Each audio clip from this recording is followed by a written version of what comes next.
गुरु प्यारी साध संगत जी, आज फिर से एक सुंदर सी साखी आप सभी को सुनाने जा रही हूँ। गुरु प्यारी साध संगत जी, कई बार हम जीवन में गलती कर रहे होते हैं। हम जीवन में हार जाते हैं। क्यों?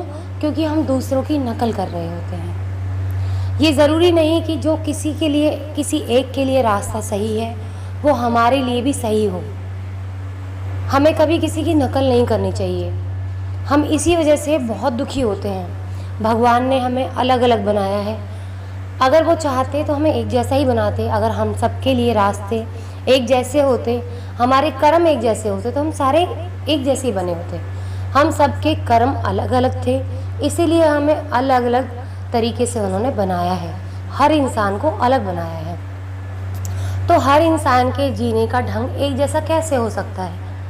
इंसान बड़ा परेशान रहता है इसी चीज़ से कि हम दूसरों की तरह बन जाएं, उसकी तरह बन जाएं, उसी की तरह हम मकाम हासिल करना चाहते हैं। प्रेरणा लो, लेकिन कभी किसी की नकल मत करो, क्योंकि जो रास्ता उसने चुना है, जो मेहनत उसने की है, क्या पता आपके लिए अलग रास्ता बना हो, अलग तरीके से मेहनत आपके लिए बनी हो।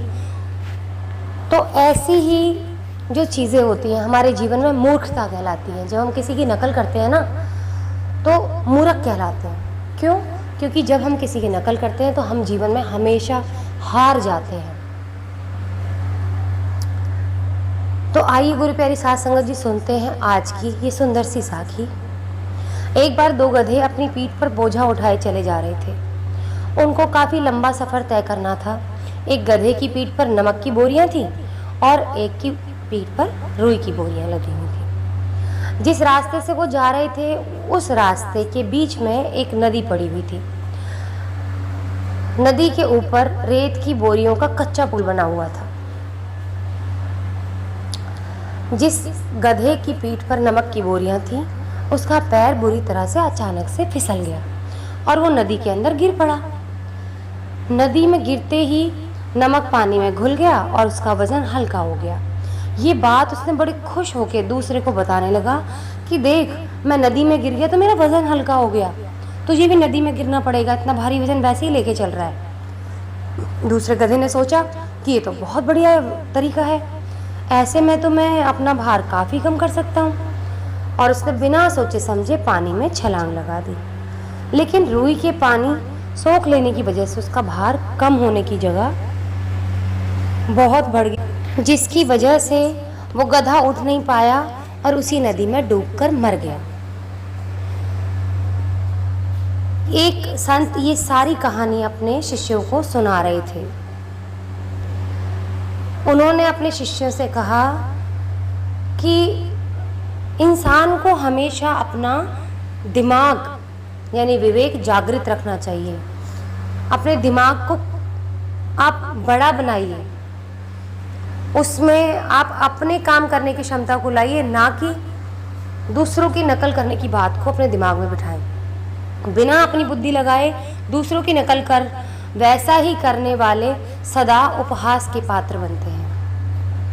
यानी कि जो अपना दिमाग नहीं लगाते हैं और दूसरों की नकल करते हैं, तो वैसा ही करने वाले हमेशा हंसी का कारण बनते हैं। अब आप इसको चाहे जीवन के एग्ज़ाम में बिठा लीजिए दिमाग में, चाहे बच्चे एग्ज़ाम करते हैं। ऐसे ही बड़े बूढ़ों ने नहीं कहा कि नकल के लिए भी अक्ल चाहिए। उस गधे ने ये तो देख लिया कि सामने वाले गधे ने छलांग लगा दी, लेकिन ये तो देख लेता कि उसकी पीठ पर वजन क्या था, हल्का कैसे हुआ। वो नहीं सोच पाया इतना, और इसीलिए अपनी मूर्खता के कारण उसने अपनी जान गंवाई। अब जो बच्चे एग्ज़ाम देते हैं और ख़ुद पढ़ाई नहीं करते ठीक से, दूसरों की नकल करते हैं। अब कभी उन्होंने पढ़ाई नहीं की तो वो क्या गलतियां कर बैठते हैं कि ठीक से नकल भी नहीं कर पाते हैं और वो फेल हो जाते हैं। तो कभी नकल नहीं करनी चाहिए। आप अपने अंदर गिल्टी भी लेके चल रहे हैं कि हमने नकल मारी है और उसके बाद फेल हो रहे हैं। आप अपने अंदर से मेहनत कीजिए, कुछ बनिए जीवन में, ताकि आज जो आप पढ़ रहे हैं आगे आपके जीवन में काम आए। कभी ये मत सोचिए अभी आपका दिमाग उसी हिसाब से जैसे जैसे आप बड़े होते जाएंगे आपको पता चलेगा कि जो हम पढ़ाई पढ़ रहे हैं हमारे जीवन में कितनी काम आती है। हर मोड़ पे हर सेकंड वो पढ़ाई आपके काम आती है।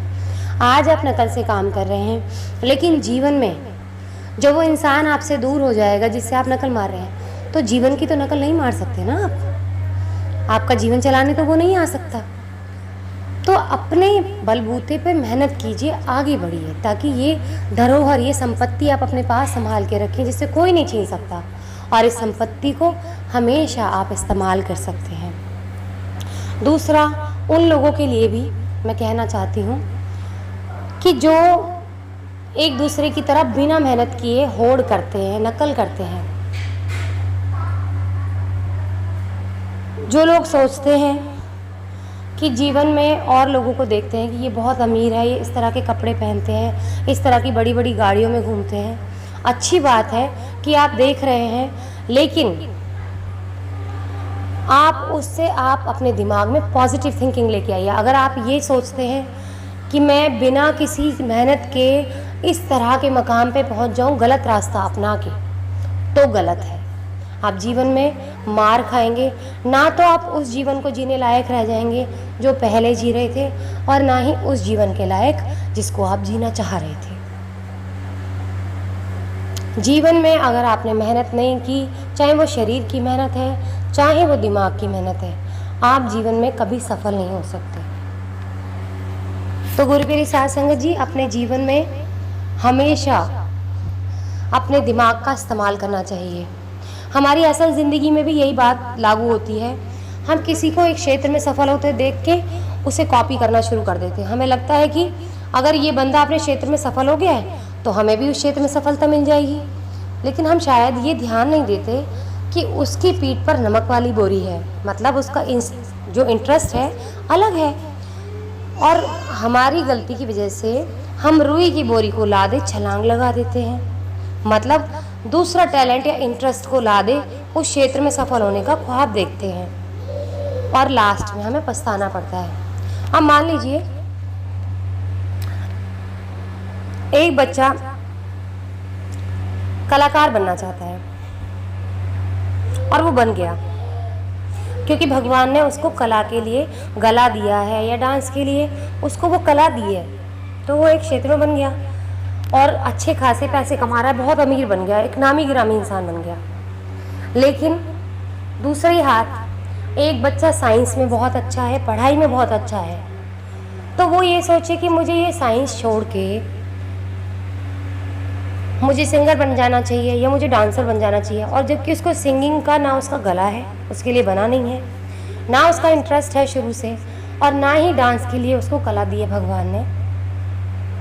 जब तक कि कोई कला भगवान ने अंदर से ना दी हो, एक इंटरेस्ट भगवान ने ना दिया अंदर से, आप तब तक उस काम को नहीं कर सकते हैं। तो आप अपने क्षेत्र को छोड़ के दूसरों के क्षेत्र में घुसेंगे तो आप अपना क्षेत्र तो छोड़ के गलती कर ही रहे हैं। दूसरे के क्षेत्र में घुसने के लिए आप बिल्कुल वैसी गलती कर रहे हैं जैसे उस गधे ने की थी, क्योंकि आपके कंधों पर तो रुई की बोरी है ना। आप रुई की बोरी को लेके कैसे आप काम कर सकते हैं? यानी कि आप संगीत में आपने कभी कुछ गाया ना हो और एकदम से किसी को आगे बढ़ते हुए देख लो और एकदम से आप सोचे कि नहीं नहीं मुझे तो आज सिंगर बनना है, मुझे डांसर बनना है, और एकदम से आप म्यूज़िक क्लासेस लेने लग जाएं, डांसिंग क्लासेस लेने लग जाएं, और इसी एक क्षेत्र में आप बहुत अच्छा कर रहे थे, आप उस सब को छोड़ के इसमें घुस जाएं, जबकि आपका इंटरेस्ट ही नहीं था। सिर्फ आपने ये देख लिया होड़ की वजह से कि वो कामयाब हो गया तो मैं भी कामयाब हो जाऊँगा, बस आप घुस गए, लगे लाखों साल अपने साल गंवाने में, यहाँ मेहनत करते रहे, उसको छोड़ दिया जिसमें आपका इंटरेस्ट था, आप यहाँ पे भी फेल और वहाँ पे भी फेल, आपके हाथ कुछ भी नहीं लगा। तो हर इंसान को एक दूसरे की कॉपी नहीं करनी चाहिए। दूसरों को देखकर सीखना ठीक है, पर उनका अंधे तरीके से अनुसरण करना, उस मूर्ख गधे के समान व्यवहार करना है। तो इसलिए जीवन में कुछ बनना है तो आगे अपना दिमाग लगाएं। और पेरेंट्स से भी मेरी ये गुजारिश है कि जो बच्चे जिस चीज़ में इंटरेस्ट है उसको प्लीज़ बनने दें। आपके बच्चे को आप सिर्फ ताने देने वाली मूर्ति बन जाएंगे और कुछ नहीं। आप माँ बाप हैं उनके। भगवान रब हर जगह नहीं हो सकता, धरती पे है, इसीलिए उसने माँ बाप को बनाया है। तो आप वही रब का रोल अपने बच्चे के लिए निभाएं। एक राक्षस का रोल ना निभाए, हर समय उसको ताना देना, बुरा कहना। आप पहले उसको बनने तो दें कुछ, जो उसका इंटरेस्ट है उस फील्ड में आगे तो बढ़ने दें, फिर देखिए कैसे शाइन करता है सितारे की तरह। आप चाहते हैं दूसरों के बच्चे डॉक्टर बन रहे हैं तो मैं अपने बच्चे को डॉक्टर ही बनाऊंगा, ऐसे नहीं होता। आपके बच्चे का जिस चीज़ में इंटरेस्ट है आप उसको वो बनने दें, जिस चीज़ में वो अच्छा है उसको वो बनने दें। जो बच्चा सिंगर बनना चाहता है आप उसको कह दीजिए भाई तू साइंटिस्ट बन जा, ऐसे नहीं होता। वो साइंस में अच्छा भी नहीं है तो फिर कैसे आप उसको पुश कर सकते हैं। आप अपने बच्चों को खुद डिप्रेशन के अंदर डालते हैं, उनके ऊपर इतना प्रेशर हो जाता है, बिल्कुल उसी रुई की बोरी की तरह इतना प्रेशर हो जाता है बच्चे के ऊपर कि वो आपके कहने पे डुबकी लगा तो देते हैं लेकिन डूब जाते हैं। प्लीज़ ऐसा मत कीजिए, उनके कंधों पर वो नमक की बोरी ही रहने दीजिए, ताकि अगर वो आपके अपने मन से और आपके सपोर्ट के साथ नदी में अगर कूद भी जाए ना तो डूबेंगे नहीं, उनका वज़न कम हो जाएगा। आज इसी के साथ इस सुंदर सी साखी को यहीं समाप्त करना चाहूँगी। मिलती हूँ आपसे अपनी अगली वीडियो में नई साखी के साथ। तब तक के लिए खुश रहें, सिमरन करते रहें, सच्ची सेवा करते रहें।